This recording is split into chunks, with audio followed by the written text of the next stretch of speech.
you can do the same thing. Thanks for watching us tonight. We'll see you here Monday, 7 p.m. Central.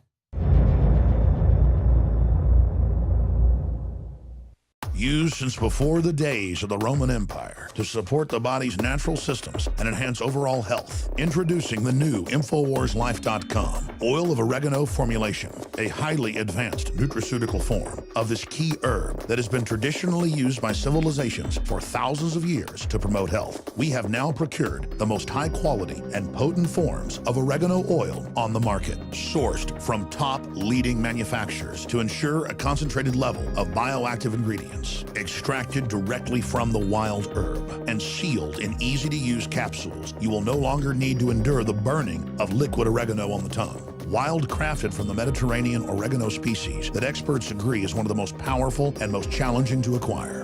This winter season, it's more important than ever to secure this true form of oil of oregano. Now available in our limited first run at INFOWARSLife.com. That's INFOWARSLife.com or call 888-253-3139.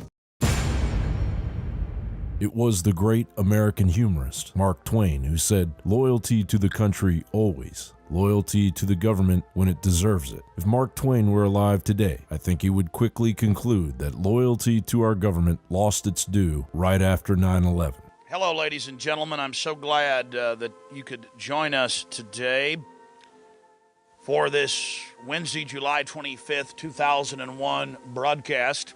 Tyranny is enveloping the globe, and the United States is a shining jewel the globalists want to bring down, and they will use terrorism as the pretext to get it done. Look, we've seen the news stories that you've wanted to blow things up, that you have blown things up, and that you're saying that 4 million of us are going to die and we need martial law and the Associated Press at one of your little drills you had, and that we're aware of who the terrorists are if you pull this. This can stop this Hitlerian Reichstag event. I want to put the toll-free number up for Congress. And I won't want you to believe Alex Jones. I want you to go get these news stories off my website. I want you to call these major newspapers. I want you to find out these statements were true by the White House about preparing for martial law.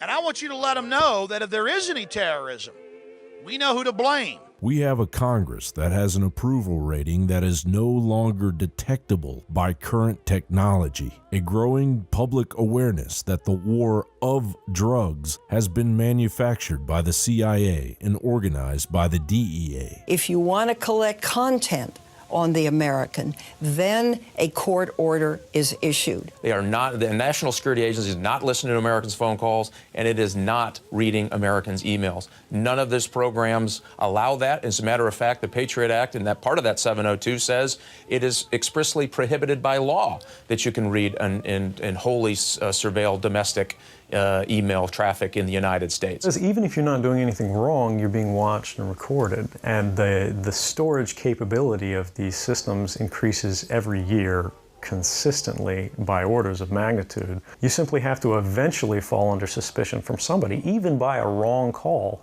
and then they can use the system to go back in time and scrutinize every decision you've ever made and attack you on that basis to sort of derive suspicion from an innocent life and paint anyone in the context of a wrongdoer.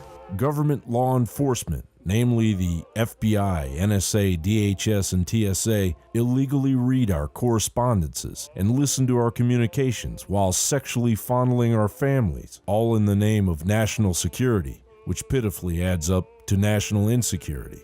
We have a military that is exponentially raping female soldiers, wives of soldiers, and any female unfortunate enough to live near a military base. I don't know how you can say that having 19,000 sexual assaults and rapes a year is discipline and order. I do not understand how you can say that of those 19,000 cases to only have approximately 2,400 even reported, because the victims tell us that they are afraid to report because of retaliation and the blame they will get and the scorn they will get from their colleagues is order and discipline. And I really cannot understand how 2,400 cases, only 240 of which go to trial, can result in you believing that that authority is giving you discipline. There is something that seems odd about the power to reject findings that came out of a of a jury in the absence of some major obvious problem. Meanwhile, the quiet rollout of Bill Clinton's 1033 program, mushrooming into the NDAA, has been building the militarized police force Goliath, while genuine usurpers beat down a path to the highest branches of our government. But I welcome this kind of examination because people have got to know whether or not their president's a crook. Well, I'm not a crook.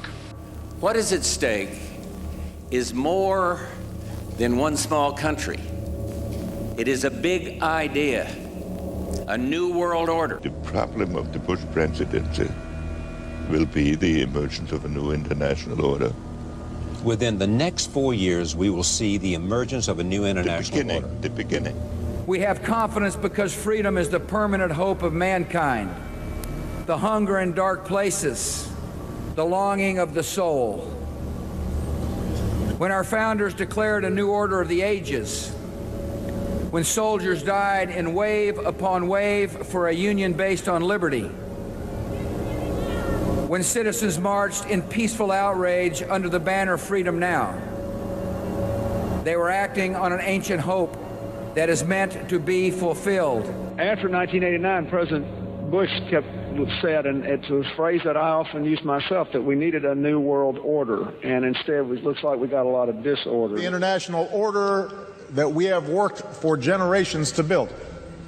Ordinary men and women are too small-minded to govern their own affairs.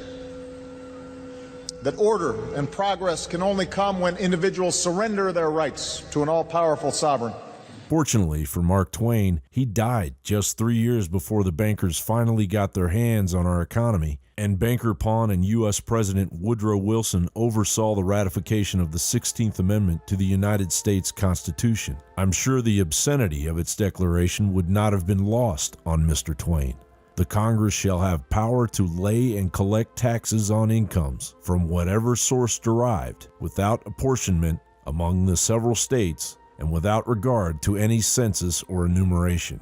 The resulting Internal Revenue Service became so bloated with hubris after 102 years that it now gives promotions to IRS employees that cheat on their own taxes. In approximately 60% of the willful violations, the IRS managers refuse to fire the guilty employees, and the directors of the Internal Revenue Service target patriotic Americans now, as if they were the enemy. And if Mark Twain were alive today, well, I would be ashamed to explain to him the abject putrefaction that wafts through the halls of the Environmental Protection Agency. I would ask him to please cover his ears while I explain to the rest of America that EPA employees are regularly reprimanded for defecating in the hallways of the Denver, Colorado regional office, and that the watching of pornography on government computers during work time at the EPA has become so commonplace that EPA employees have been caught watching hours of porn, harassed the female employees,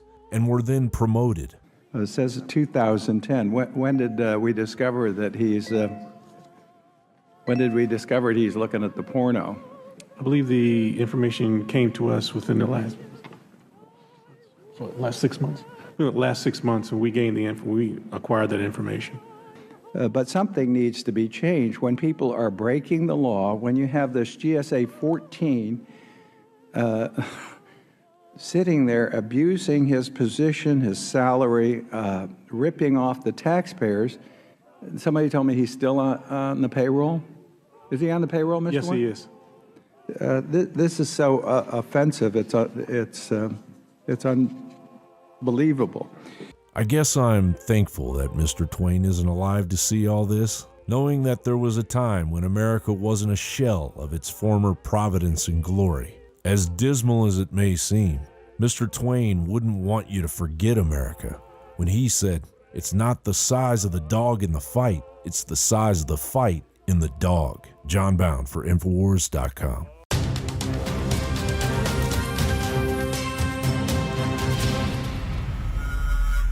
You are watching the INFOWARS Nightly News, which airs 7 p.m. Central at INFOWARSnews.com. And your support is helping us defend liberty worldwide.